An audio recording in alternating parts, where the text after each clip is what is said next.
Wheatley, and welcome to episode 148 of the Weekly podcast. Thanks very much for coming on, for all the support and all the rest. Thanks very much to Brian Singleton for coming on last week talking about the Lear Academy over there in Trinity and drama, and his love for Eurovision, which was we went down a route that wasn't quite expected, but it was very enjoyable nonetheless.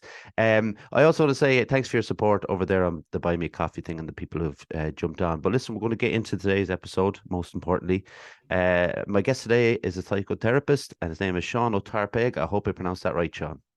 Not bad. Could you pronounce it for me, actually? Well, it depends on what dialect. If you're Munster or Connacht, I'm Connacht, so it's Seán Tarpaigh. Okay, well, that was close enough, to be fair. Yeah. But Seán, right, we always start in the same spot. Could you give us a short history of your upbringing, please? Yeah, so I'm from Mayo, from the spiritual capital of Ireland, just down the road from Knock, between Knock and the airport. So grew up in a town called Kilkelly, 200 people, very compact place. We had the local shop, so we knew everybody. I was in every house in the town and most of the houses out the country. So a lovely kind of community, really. I was brought up in the 60s and 70s, so the church was very important at that time.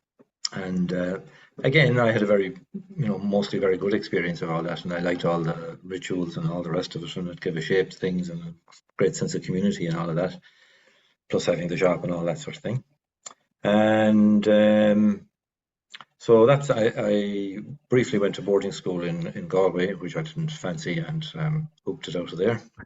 And at 11 years of age, with the guards looking for me, and I went to the local school in Cultchma, and I had a fantastic time there with taught by the nuns, the St. Louis nuns there, and I had a very happy time there.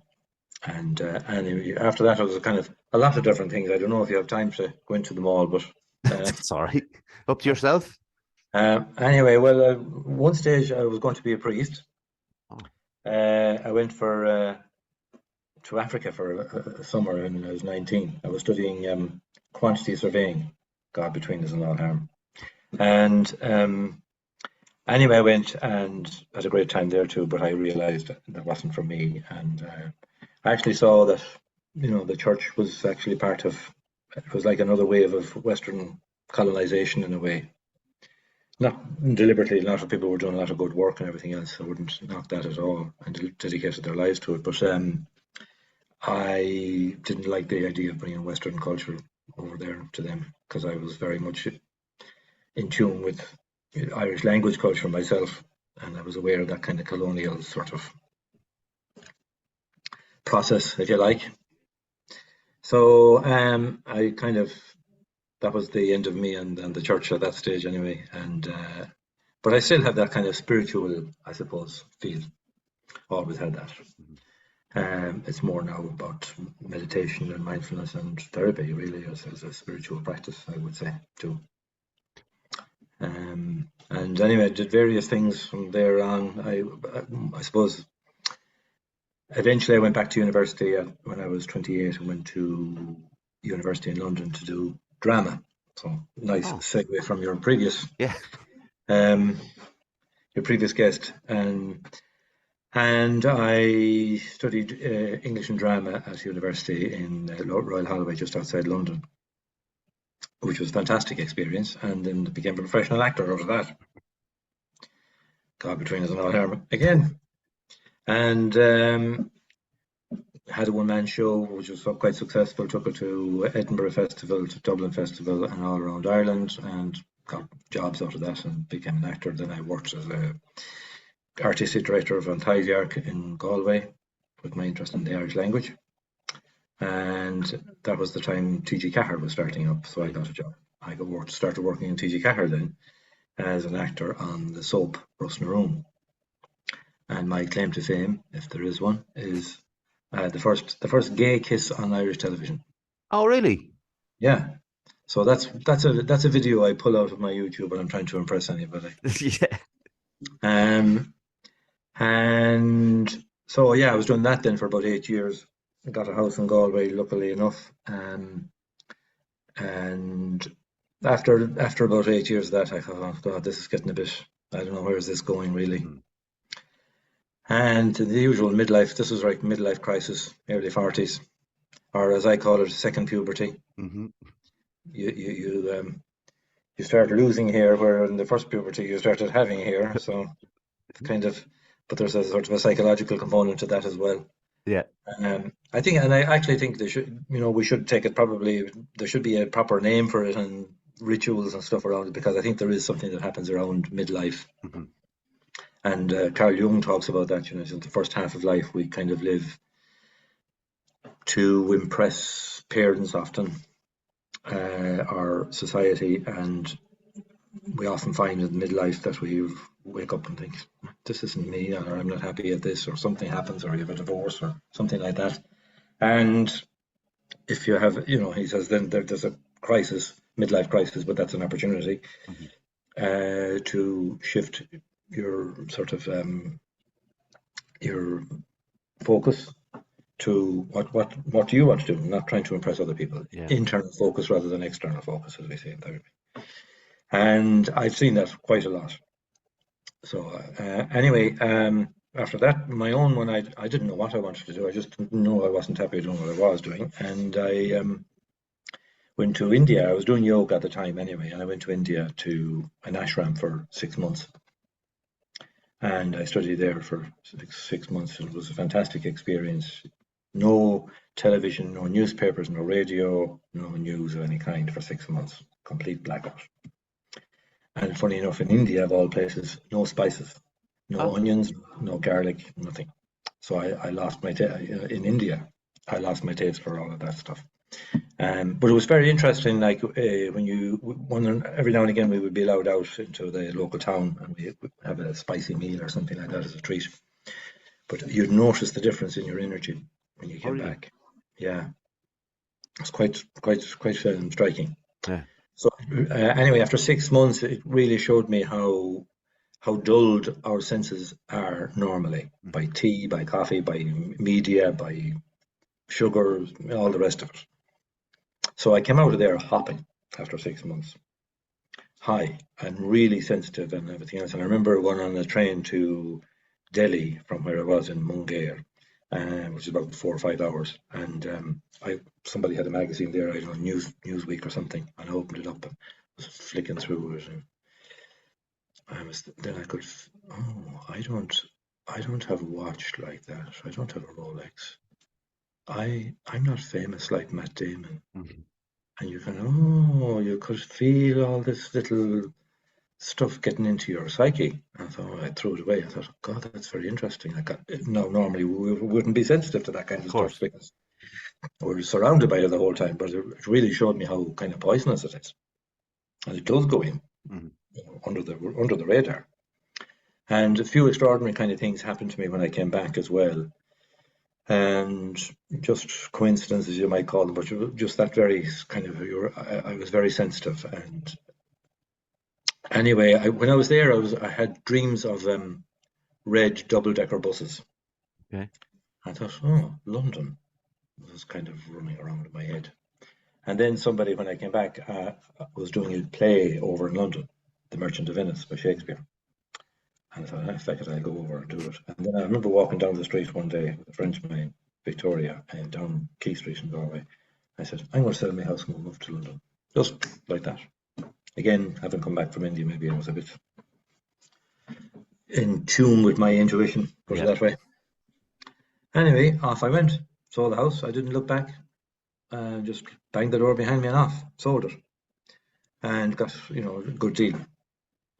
And went to London. And as it happens, I had a friend over there who I had helped through a very serious health crisis, and he said, "Oh, you'll stay with me." So I slept on the floor there in his place for 5 years. Wow. But when I got there, I did the play. That kind of was okay, but there was no future in that either. And then I tried to start teaching English in London, and I hated it. So I thought I need to do proper therapy on myself. I need to kind of figure out what's, because the yoga was great on the 6 months there, but I thought there was something missing as well. There was an emotional intelligence or something, because some of the swamis, as they call them, the kind of monks and nuns, could be a bit neurotic, and that's not really what I need to work on, you know. Anyway, so I looked around London for all the different courses and went to different, open days and open nights and what have you, and went to one in Metanoia Institute in West London and the Gestalt course, and it was like walking home. Right. Just walking in the room. Again, listening to intuition sometimes in your gut, and I loved it. And I remember doing the interview then, and I said to them, I don't necessarily want to be a therapist, to be honest, but I want to do this to just really do work on myself. And I had sold the house, so I could afford to, really dedicate it. I was lucky that way. Now, most people work their way through it and had families and all the rest of it. But anyway, it was a 5-year course, and it was fantastic. It was tough sometimes, like, the group therapy sessions and all the rest of it, individual sessions, supervision, and essays, and all the rest of it. But it really was transformative. Mm-hmm. So I came out a different person. That's pretty excellent. And can I ask them during all that, on that journey, when did you first become aware of mental health?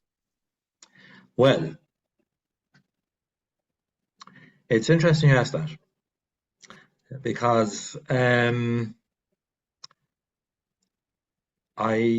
don't really like that term, mental health. That was actually the next question, so we can go into that. Yeah, I have I'm working on this kind of a schema, if you like, for it in Irish. It's kind of it might be a book at some point, and I call it the 6 C's of whole health. Mm-hmm. So the letter C, 6 C's of whole health. And it's like, in Irish, it's corp, crí, ceann, creative, caird, and cognitive. So that's body, heart, head, relationships, work, creativity, and belief system. And all of those are all connected up. So I think by focusing just on mental health, I think it's putting the wrong emphasis. And I worked in the Priory Hospital in London. I used to run groups there, and I used to tell them, none of you are suffering from mental health. And you'd kind of look at that, they were all kind of, who's this Irish guy talking nonsense here? And I said, the only people that's maybe suffering some mental health issues here are probably some of the psychiatrists and some of the professionals here. But what you have is emotional health issues. Mm-hmm. And emotional health has a story, and it's in your body, and it's in your relationships, and your work, and your belief system, and in your mind and your thoughts as well. But it's a whole package. Mm. And your story needs to be told. Until my tale is told, this heart within me burns, as the rhyme of the ancient mariner says. So we need that story to be processed, but not just processed in our minds. I keep bringing people back into their bodies, into their hearts, into their gut. And also, obviously you talk about people's relationships and their work or their creativity. And it's amazing, like, just, you wouldn't think, we make this distinction between kind of artists, actors or whatever, and ordinary people. But I found that everybody has and it's quite extraordinary. Just the most apparently ordinary people have the most amazing come up with the most amazing metaphors or dreams or hobbies or whatever else. Once you start to, open up that whole area and they start to question things, and people are fascinating then. I think. So if my approach, I've been to therapy before to different therapists who would have different approaches to how they treat the people coming in. What would be your approach on? Well, I wouldn't be treating them for a start anyway. I knew I tripped up on the tree word. I knew it. That's all right. I mean, language. That's all right. That's slippy anyway. Well, nowadays they talk about the relationship all the time. Relationship, the three things: the relationship, the relationship, the relationship. So it's very much about, that's the first thing as I remember a doctor saying to me in India, places when I was doing the yoga, he said, when you walk into a doctor's surgery, you should be half cured already, because you should feel like you're walking into a space where somebody cares and is listening.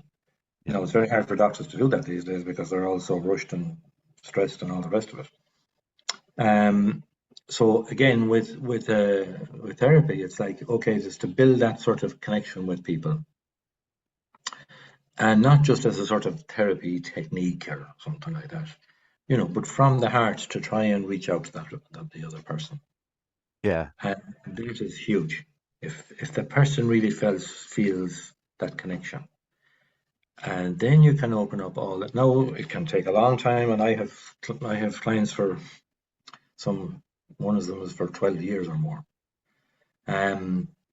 So it depends on where people are at and how traumatized they are by their experiences and all the rest of it. And you can't cure everything, if cure is the right word either. But you can make life more bearable or more interesting or whatever, more enriching. Yeah. Sorry, what was I forget No, now. no, it was just the approach, and I wanted to really ask as well, because we had someone on before who Rebecca, and Yeah. so what is Gestalt therapy? I got that wrong for sure. No, Gestalt. Gestalt. Yeah.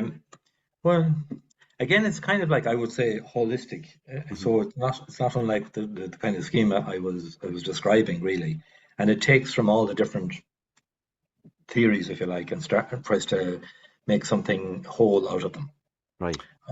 And it's like the sense of wholeness, of completeness in our actions and our relationships and everything else, our connecting with our body and our heart and our mind and all of the rest of our life. Now, it's also it uses a lot of body work, and it uses creativity. I use poetry, music, whatever anybody is into, really. I have sang for clients in the past, and they have sang for me, or write poetry or whatever. But there's that part of it. But again, it's all individually. I think every Gestalt therapist is a different type of therapist in a way, different version of it. And every client is different, and you have to meet the person where they're at, not your interests. So, I mean, I'm obviously interested in drama and all that, but that mightn't connect with anybody else. And they have to be, aware of where people are at. They might just want to just be very sort of cognitive and talk about things, or philosophical or whatever else, and you just trying to meet people where they're at. Yeah. And my approach mightn't suit some people. Of course. And that's fine. And I would say that to them, maybe we're not matching that well, and I would say to people, find someone that you can match with. Which is very, honest, because like I said, I've seen a number of therapists and they haven't all worked out because maybe like you said, that just there's not a match. It's not anything that I've done or they've done. It's just you don't feel it. Like that's an interesting way you put it about the doctors. When I was going to my last therapist too, I stopped seeing a couple of months ago, but every time I walked in the room, there was a sense of relief that I was in that kind of calmness of having the person opposite me, and I just knew that I could talk about whatever I needed to talk about, and it was just going to be out there and it was going to be help, really. Great. That's great to hear. It's perfect. And so you would say your experience, would you have learned a lot or changed a lot through the whole process? I think I have. There was a funny thing, Sean, when I went in, I thought I was going in for a specific kind of thing that I needed to talk about, and within the first session, self-worth came up, and that wouldn't have been anywhere near my mind at the time of something that I needed to talk about or address. But as we dug a little bit deeper about it and going back to when I was younger and stuff, all of a sudden it was like, this is exactly what I needed to talk about, but I didn't know that. And that's what I find amazing about going to a therapist, because it'll be that thing that you never thought about that they'll manage to kind of get out of you, and then we can go down a route where we never knew we were going to go. Exactly. It's funny. I'm smiling because that's exactly my experience when I went first. Well, obviously, I had to go to a lot of therapy. It had me, as I used to say, my head boiled regularly for years. Well, it wasn't really my head, but anyway, my whole being. But the very first session said, Did you know that your dad was an alcoholic?" And I thought, "Huh?" And I was kind of shocked. I said, and she said, I'd advise you to go to Al-Anon. It would be, really help your recovery. Al-Anon is for people who are affected by others' alcoholism. And I thought, my dad was, it wasn't bad. He was a very loving person in a way, and gentle, but he had an issue with it, and he never missed a day at work or anything like that. He was a whiskey salesman. Right. Go figure. God love me, he started off as a pioneer. It was only when he Oh, started selling this stuff. But anyway, and I did, eventually I went to Al-Anon. I was a bit reluctant, but I went with a completely different issue. And so again, it was that kind of, that's not why I'm here. But it actually was. yeah. And so, and as it happens, after coming back from India, I was instrumental in with that therapist in having my dad go to AA at the Wow. ripe old age of 79 and turning his life around at 79. So when people come into me and say, sure, I'm 35, it's too late, I start laughing. I thought, yeah, you can change it anytime. Absolutely. And another thing that I kind of pushed on this podcast and talked about on social media and whatever, that it wasn't. I found that the latest batch of therapy I went to, it was a positive thing that I was going, because I think people, if you tell people you're going to therapy, I think they immediately say, "To worry, is everything all right?" But I was approaching it as, it's something I need to do now. It's like a little top up I needed, and it is a positive thing to go to therapy because you're essentially going to help yourself. Absolutely. I mean, I maybe even to, again, maybe it should be a different word for it or something like that. It's basically self knowledge, Yeah. and it's learning more about yourself and becoming more authentically yourself. Yeah. Because we're all. I kind of talk to people about, there's your conditioned self and there's your authentic self, and your conditioned self is the one that you grew up with. Yeah. And everybody's family or situation hasn't been perfect, put it that way.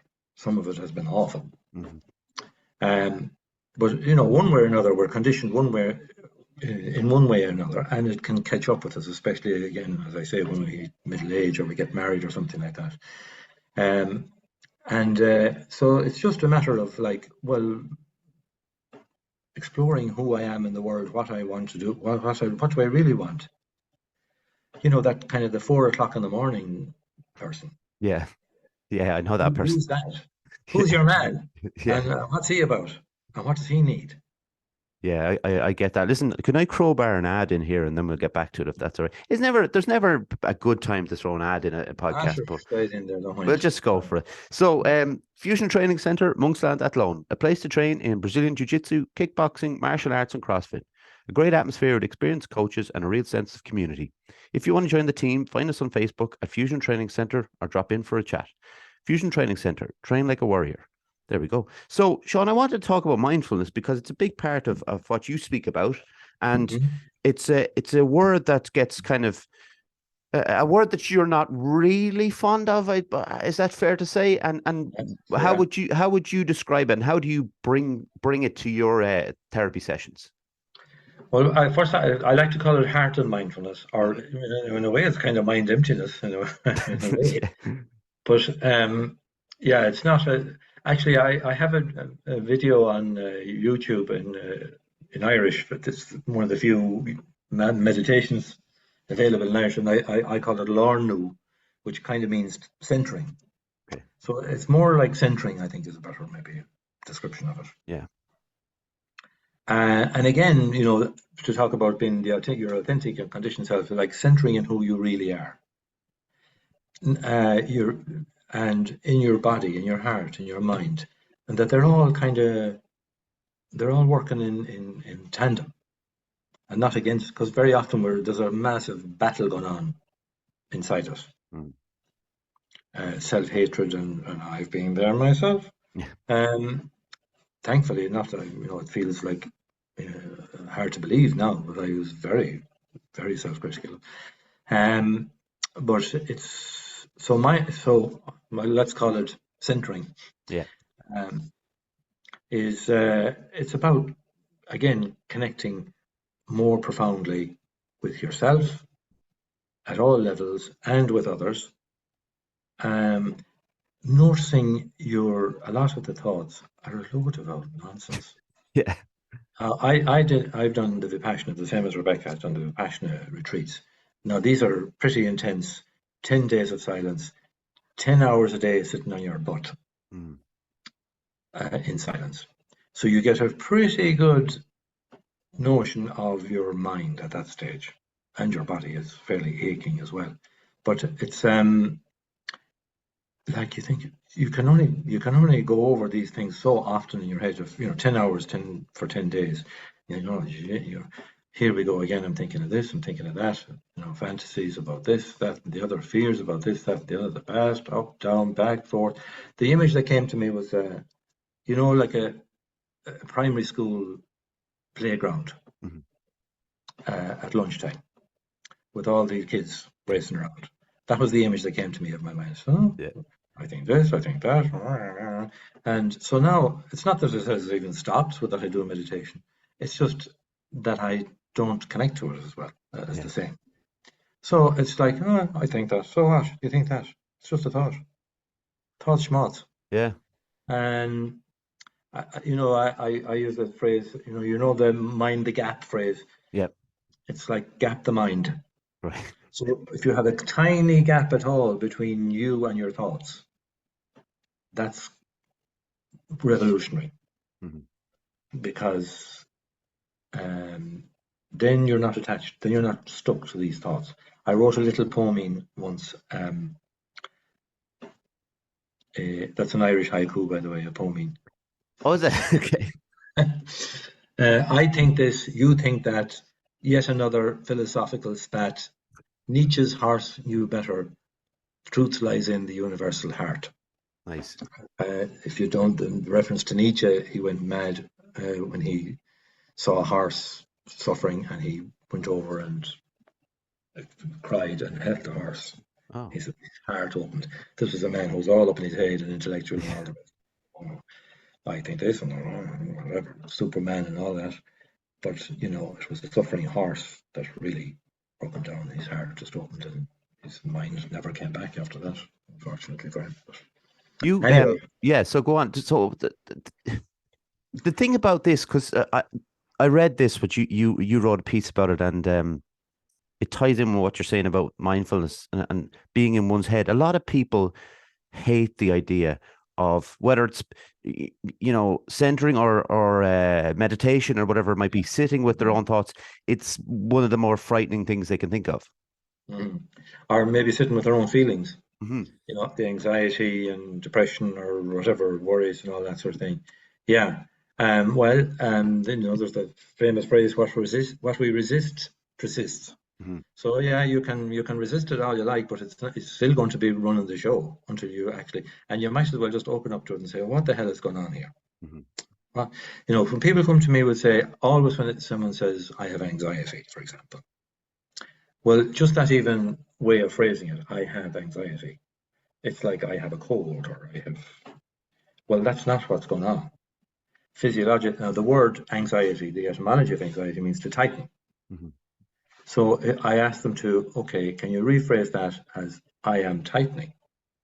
Now it's something I'm doing. And if it's something I'm doing, it's something I can control and undo. So it's like, okay, where are you tightening? So maybe I'm tightening in my heart or my chest or my gut or whatever. Okay, sit with that. What are you tightening against? And then just, it might take time and everything else, but we can, there can be all kinds of stuff that are tightening, holding in emotions of one kind or another, because it wasn't safe to cry, for example. And I've been working with someone like for a few weeks recently, and like she wears glasses, and I thought, well, would you like to take off the glasses? And she took them off, and Oh, I'll put them back on again. You know, the glasses were a kind of a shield. I'm like that, yeah. All right. Well, I'll be a bit myself.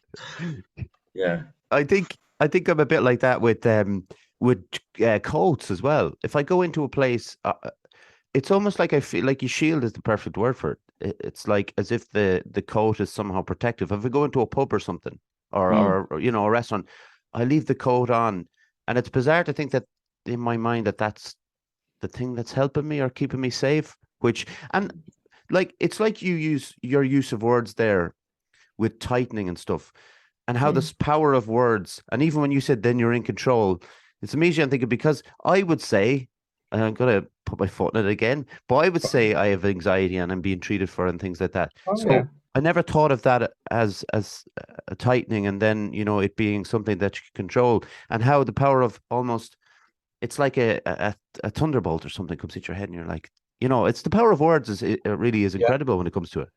Yes.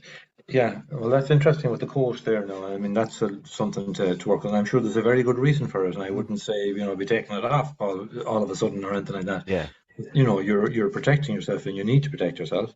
And it's finding a space where you can begin to experiment with, opening that up, and that's where it can be really interesting working with people at a physical level. yeah. Getting them to stand up, sit down, to breathe, to take off their glasses, or to tell me to feck off. You could be surprised how difficult that is for a lot of people, but I Yeah, do encourage them to do it, and I love when they say it spontaneously, like "feck off, Sean." I told you that before. yeah. That's fine. That's good. As someone in Patrick Haston said, no therapy happens until you hate your therapist. I think that's a bit how you fight with your therapist, but there is something to it. It's Yeah, no and harm. but yeah, like how do you find then that like over the last couple of years, how do you find the transition? Because I'm sure you're doing a bit over Zoom now, or you have been doing it Yeah, with your well, what do you call them? Your clients, clients? Clients. That's clients. all right. I was going to go for clients, but I wasn't sure, so I said I'd just test. But how do you find it over Zoom? As long as you don't say patients, because No, I that's wouldn't. I awesome. wouldn't say. Lord save us. Um, um, Actually, it has surprised me. I mean, I Okay. was forced to do it over COVID. I had been doing it a bit anyway because I had worked in London and I moved back home when my dad died, Yeah. and uh, some of them wanted to keep going with me online, and we kept going online, and it actually was surprising. So I had been doing a little bit, and then during COVID, everybody had to go online, Yeah. and it was surprising how much you can do, even Yeah. body work. And I teach nearly every client. I teach them some a breathing practice, getting how to get a full breath, because that's paramount if you want to start doing mindfulness. So you Right. have to, I think anyway, just to be know how to breathe and know the mechanics of breathing, the basics. Um, and so anyway, yeah, I can manage. It's amazing how much we can do online actually. It Now is. it's A number of people, Sean, have said to me, no, if the people I've talked to who have been doing therapy online have found that it's quite nice to be in your own room and have mm, your own yeah. mug for the tea and Mhm. all those kind of things, whilst still being able to access your therapist. Yeah, and it can be very interesting to look at people's rooms, see people's rooms in the background Yeah, sometimes, that's true. and Yeah. see what they have on their walls, or you're looking around there, see if they're giving anything away. But Yeah, I check that before every podcast, but it's I'd be lucky. I wanted to ask you something, Sean, about an article you wrote for GCN magazine, all and right, the reason I wanted to ask it because there was one line that stood out to me, which I found fascinating. Now, you did talk about LGBTQI plus people I nearly said suffer there, who have higher no, levels of depression and anxiety and things like that. yeah, yeah, But but this is the line that was stood out to me. Like the root of many LGBTQI plus people's issues is an internalized homophobia absorbed consciously or unconsciously from the wider society.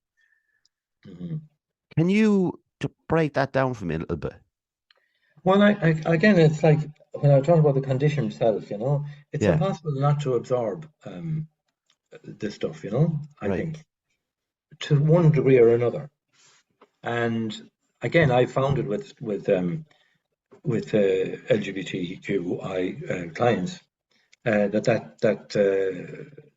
can happen, and Mm-hmm. it's very often you know what I'd call, I suppose, gay shame. I mean, why do we need gay pride? Yeah. Because you know, it's a response to the gay shame, I think.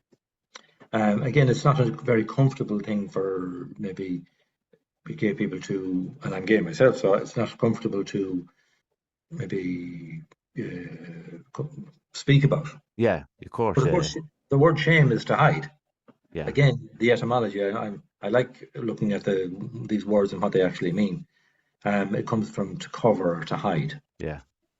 And I know people who are active, you know, in their businesses and stuff around gay acceptance, if that's the right word, and all the rest of it. But they struggle with that themselves. Yeah. And again, it's best to name it, because that's the best thing to bust the shame. Mm-hmm.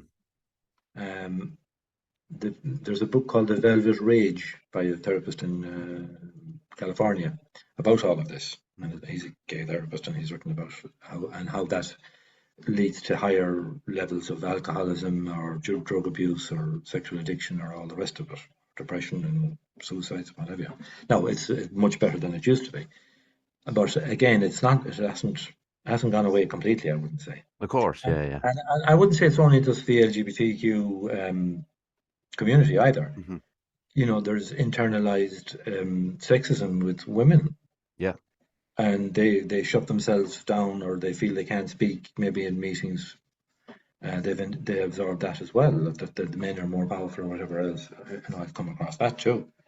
Or say with ethnic minorities, or even with with Irish people. Yeah. It's true. And I keep coming up against that. Like, I mean, it's only 100 and something years ago that we were portrayed as monkeys on Punch Mm-hmm. magazine, and that does. I think there's a lot of that still in Ireland. Now, interesting, I had a guy when I was working in London, and this Irish guy told me about this group called Underachievers Anonymous. Oh, that's an interesting group. And he didn't go, but I mentioned it to another Irish client I had. And he said, oh, I'll have a go at that, because he had this amazing self-sabotage. Mm-hmm. And he went, and I said, oh, how'd you get on? He said, oh, it was very interesting. I said, anything that struck you about it? So one thing that was interesting, there was like maybe 15 people there. Maybe, I don't know, was it 9 or 11 of them were Irish? Yeah. So what's going on there? Yeah. I think Not nothing. no, and like we just spoke just before we obviously started recording, and that we do like to not like the shame thing is one thing, obviously, but we do like to carry our suffering a little bit, and the idea now that we're still doing it is sad, because of the fact that we've got people like yourself and so many different types of people we can talk to out there. But I don't know, therapy it's talked about a lot more now, which is great. People are coming out and talking about it, but it's still like it's trying to get a person through the door. It's like the first visit is the hardest. Yes, yeah, it is. Yeah, and somebody was telling me in Berlin, they were saying, like, well, everybody goes. It's just like you go to your hygienist or something, your dental hygienist. Well, in a way, it is mental hygiene or emotional hygiene. Yeah. Which is the way I like to phrase it sometimes. We wash our teeth every morning and have a shower regularly, hopefully. That's necessary, bodily hygiene. We also need it for our emotional, and in a way, it's maybe with that bit might be a better term for it. Yeah. What would you call it? Existential hygienist? That's a good title to have, though, isn't it? Existential hygienist. For see, Seán, you're obviously someone who is constantly changing and evolving with your therapy. Has it? Oh, yeah. Would that be right? Yeah. Well, that's a good point, Eric. I mean, it's because a lot, it's all about change Mm-hmm. and embracing change, and people are bloody terrified of it. Yeah. And there's the battered baby syndrome. you know, that the battered baby who's been battered by the mother, if you take them away, they will cry to go back to the battering mother Yeah. because that's what they're used to. They don't want to change. And if somebody says, we all want to change, but without changing, Yeah. you know, we just give me a pill or, you know, give me hypnotherapy or something and I'll just wake up and I'll be different. I'd try that as well. Would be lovely, wouldn't it? It would But be. uh, you know, it's people. Luckily, I'm as you can see from my life, I don't mind change. I kind of, you know, I like change. Yeah. Um, and I'm quite the opposite. I'm averse to stability almost. Yeah. But yeah, that is a big thing that people are afraid of change, Hmm. Which and is, yeah. they like to stay in the same place. They like to often maybe like to stay in the victim, and it's all everybody else's fault, and the politicians and you know politicians are a great battering ram for everybody. They can just dump all there. If you watch, you know, the comments on Journal IE or something like that, Yeah. which I really wouldn't recommend. Not No. good for mental, emotional, spiritual health. But you know, it's I call it the you know the valley of the squinting windows. It's the internet of the squinting windows. Yeah. It's twitching and bitching and complaining about everybody and everything and all the rest of it. You know, rather than doing it yourself. Address yourself. Yeah. And sometimes I've sat with that as well, like with the idea, am I, um, I don't know if doing enough is the correct phrase, but we're going to go with doing enough. Like, would you know, trying to change, or am I, you know, blaming other people, like you said, like maybe I don't know about politicians, but definitely people, or like, why did someone leave the mug on you know, it's like everything you'll pick out these tiniest little things to blow up the whole idea of like your whole day is ruined because someone left the mug in the wrong spot or something. And I'm brilliant at that Oh, you because do it yourself too. Yeah. so, but it's just like it's so bizarre that like, oh, of course some days it's not going to affect you at all, you don't even see the mug, but it's the idea that there's always something there to set you off, and that it's then it becomes everybody else's fault. It's not what's happening inside of yourself. Yeah, yeah. And it's like you say, some days it's like that, and then you have to ask, well, what's going on today? What happened? So it might be something completely different. Somebody, I don't know, a girlfriend rejected you or something like that, or whatever, or something else, and it just comes out about the Yeah, fucking cup on the table or something like that, you know? yeah, it's strange. But listen, a couple more questions, because I know, Seán, you want to get to the beach, and that's fair. By the way, That's brilliant. Seán's on Dublin, by the way. He's not going to the beach. But it's good. It's good. It's a good goal for a Sunday, I think. I always ask people what they like to do in their spare time. Maybe the beach is probably the answer. Well, I love the sea. I have to be Right. beside the sea. I think it's because I have, again, it goes back to childhood, like everything. Yeah. And people kind of, you know, make a joke about that. Said, "Oh, I suppose it's my mother and my father." Yeah. Yeah, it bloody well is, because I mean that's when you grew up and that's what shaped you. Yeah. And you know, it's never perfect. But anyway, but yeah, I love the sea, swimming, walking, nature. But I like theatre, drama, writing, poetry, um, music, and meditation, Tai Chi Great. naked on the nudist beach here in Gran Canaria. Could I ask you what the apart from the freedom of being naked on a beach, but what's the benefits of Tai Chi? As long as I don't frighten the horses. Okay. Um, but Tai Chi, yeah, I think just the even the philosophy, and again, I use it in my therapy. It's like the idea of Tai Chi is, or martial arts, I suppose, is advance with the openings, which is a phrase I like. So it's like being very aware and knowing exactly what's going on and knowing then when to make the move and only making enough of a move that you may need to make. So it's not about being all tight Yeah. and you know there's a phrase in Chinese, Wu Wei, and it's kind of difficult enough to translate, but it's sort of like doing, not doing, Right. or doing without much doing, if you like. Uh, and again, it's like if you're really aware and really skilled, you know, again, it's like with acting. If you go to an amateur production, Hmm. and boy, are they really trying. Yeah. and it's all really pushing it out there. And you think, God, and you do feel like saying to them afterwards, God, that must be really hard, you know. And you go to a professional, really good production, and you think, well, sure, I could do that. Yeah. And it's getting to that point where it's you're just doing enough. I did a workshop with Anthony Hopkins one time, an Oh, acting workshop, and he was saying when he was in college and he had all this Stanislavski and all the what's my motivation and all the character and all this, and he said I couldn't walk across the stage and turn on a light yeah. without all this stuff going on in my head. He said, no, I just walk across the stage and turn on the light. But of course, that's after a lifetime of experience and training and everything else.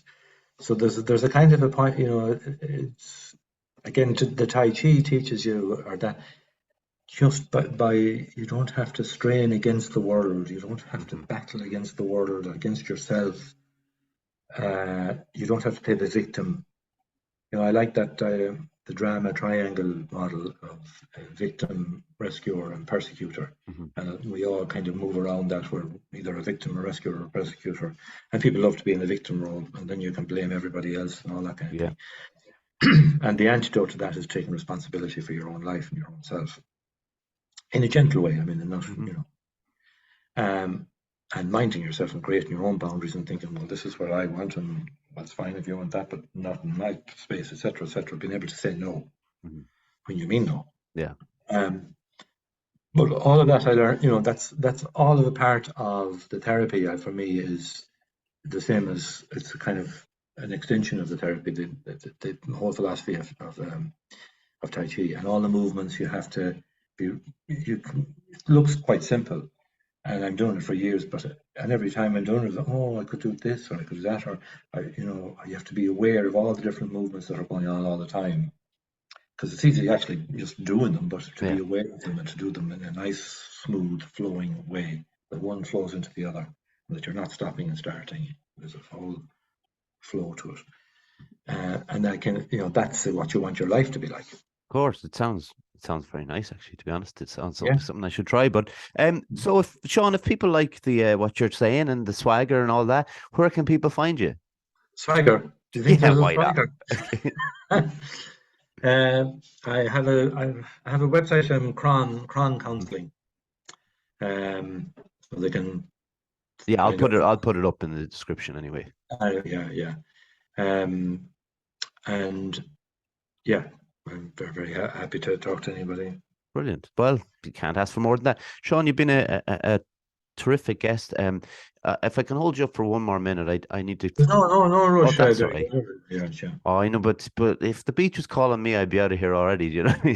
but I'll close it out, Seán, and we'll get a quick photo and we'll be on our way. Is that right? Well, just one thing. I mean, it's the journey to get to where I'm at right now in the life that I'm living now. It didn't just drop into my lap. There was a lot of suffering and pulling and dragging and everything else, and there's still, grit in life too. So it's not that I got everything sorted or anything like that. But I don't want it to come across like that. But that it is when somebody comes into me, I embody myself. Like the therapy has brought me to this point in my life where I'm 62 and quite content with my life the way it is, and taking responsibility for it. I think it comes across pretty well with that, Seán, with what you tell us, about what you what you were going through from the start to get to where you are now, and the hard work that you put in, and the work that you, like you said, that you're still putting in, even if it's, if we're talking about something like Tai Chi, we're talking about meditation, you mentioned it's that's still work with regards to your mental health. No, mental health is the wrong word, but we'll go with it. And every stage of life has its own challenges, and like now, it's like I'm getting older, and there's the challenge, and mortality is looming up there in the background, and getting older and slower and all the rest of it, and that's a challenge, and you have to kind of think, okay, how do I embrace that and open up to that? Of course, yeah, it's like, and we can take away the existential hygienist as a great line for A great job title. But listen, I'll close this out. I want to say also thank you to John for doing the tech work for me. I always thank my mum, my dad, my granddad, Jared and Calvin. We're on the usual places. We're on YouTube if you want to subscribe to us. We're on Instagram, Facebook, Twitter, and all the podcast platforms, including Spotify and Apple. Apple and Anchor. So once again, thanks very much, Sean. Beautiful. Thank you. And thanks everyone for watching. We'll see you next week. Take care. Bye.